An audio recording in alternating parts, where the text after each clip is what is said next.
Hey everyone! You might think that a penny is worth 1 cent, but you could be mistaken. Some pennies are worth far more than their face value, so don't overlook that spare change. Before we get started, a quick disclaimer. This is not investment advice. Every case is different, and we are not licensed financial professionals. President Trump's administration has directed the U.S. Treasury to stop minting new pennies in 2025 to cut costs. With no new pennies entering circulation, their supply will gradually shrink, which could drive up their value over time. But even before this change, certain pennies were already worth a fortune. The 1943 copper penny or the 1955 double-die penny are incredibly rare and can sell for thousands, even hundreds of thousands of dollars.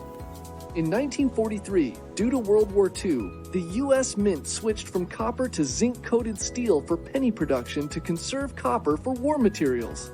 However, a small number of pennies were accidentally struck in copper from leftover 1942 planchettes. Experts estimate that around 20 to 40 of these copper pennies were produced. Approximately 27 have been confirmed to exist today.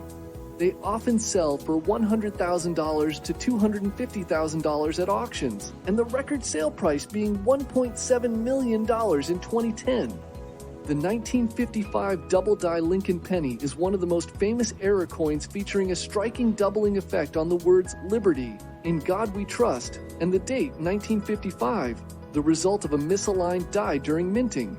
It's estimated that 20,000 to 24,000 of these coins were accidentally released into circulation, and they can sell from $1,000 to over $50,000. So, how do you know if you've got a rare one? Look for unique features like mint marks, errors, or specific dates.